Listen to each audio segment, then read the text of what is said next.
Good afternoon. This is Howard from AV Transfers doing a really cool video for you today. This is a piece of software called Retrovision. Yep, Retrovision. And it's a piece of software for your iPhone. And it's incredible. It emulates really bad case VHS. What I love about it, first of all, it has a pause button. So it allows me to flick the camera around and continue in one file. I do not understand why digital video cameras do not have a pause button. It infuriates me to the hills that I cannot push pause on most digital devices, and that ranges from video capture devices to cameras to anything that's modern. It drives me bonkers. Needless to say, what am I doing? I've been busy, been crazy here at the office, busy with films, a couple of problems with some machines, and that's what we're looking at today. Let's take a look. So right here we've got a, I guess, mid-2000s Sony DV VCR.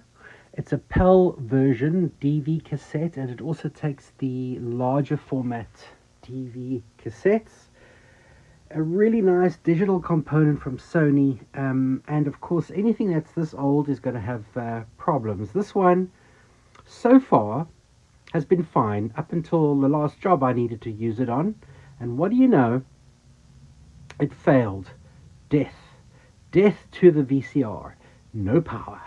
So I had to look at the power supply, because that's kind of, you know, obviously you check the fuses, yada yada yada first. I mean, obviously that's baby stuff. But of course that never solves any problem, because a fuse never blows without something more catastrophic being the problem. Stand by. And we're back. Okay, so here is the culprit. Let's zoom in. Here we go. That was dead, and after the usual repopulation of capacitors, it still did not work. So I sent it off to a good friend of mine in Holland, because everyone knows Holland is the place for VCR and video repairs if you can't do it here in the UK. And they are really, really good. I really have a lot of good contacts in Holland and the Netherlands, shall I say. And this is, I guess, what has come back. It's partially exchanged some of the parts from another donor machine, because apparently the MOSFET, whichever one that is, one of these MOSFETs was a bit touch and go. So what I'm going to do now, having just received this back, I'm going to part it back into the VCR and see if it comes to life. Yes, I know I've been a little bit quiet lately. I've just been really busy, and also I've got a couple of, I'm going away for my big 50th birthday this year. And I'm trying to get everything done before I go away for my big bash. So just having less time to do videos. I can't really reveal dates and destinations, but I am going to have a little break from everything.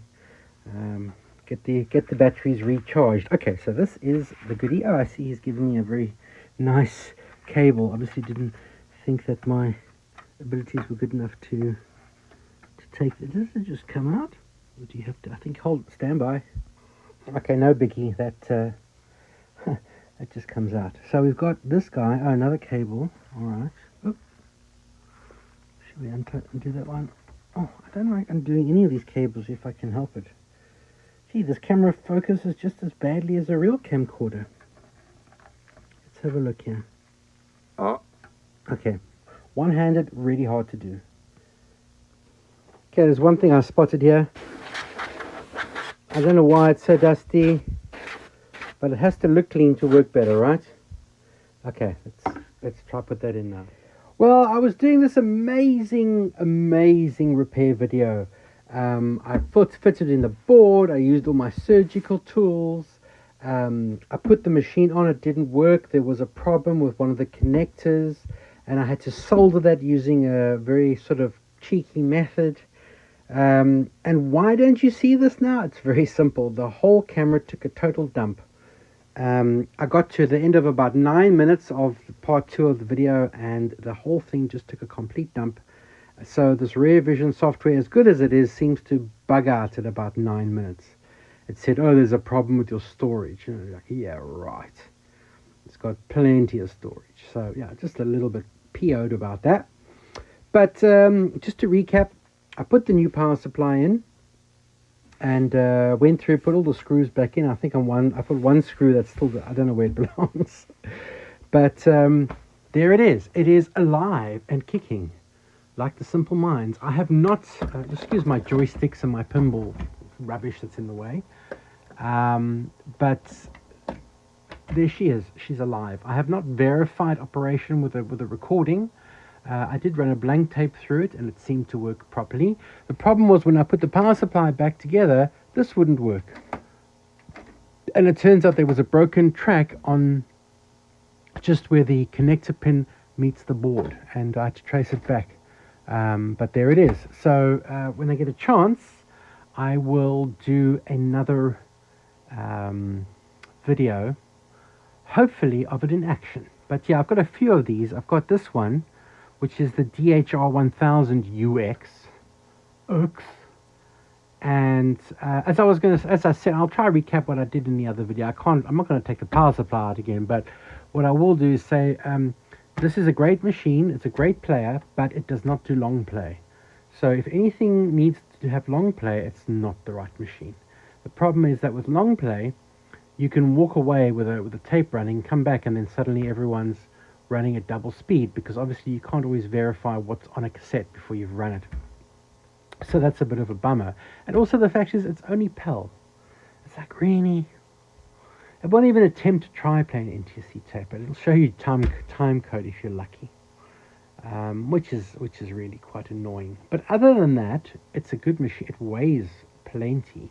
I don't think they're going for a lot of money. If you are looking to get one of these, just remember the power supply is the heart and soul of these machines, beyond the mechanism. And if that power supply goes and you don't know how to fix it, well, it's going to be in landfill.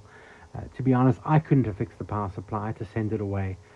Thankfully, there are people who can fix these things. So I always say, if you're not able to fix a power supply, take it out and send it. Or send it to somebody who deals in these things and has a better idea of how to fix them.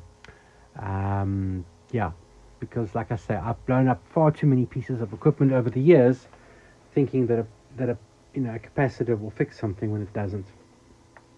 Needless to say, camera 2, look at that, I can just switch over.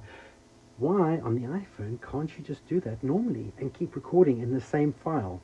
Well, we'll see if this works now. But nevertheless, this is Howard from AV Transfers UK, doing lots of cool stuff. Please like and subscribe. I know it sounds super lame, but if you keep an eye on this channel, I'm going to be doing a lot more projects and a lot more interesting stuff, and of course showing you all the other wonderful things I try and do to make a living. Make a living, everyone makes a living.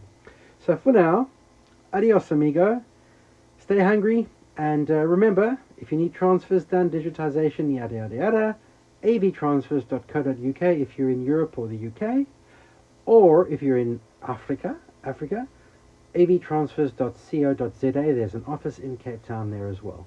Okay, have a good one. Ciao for now.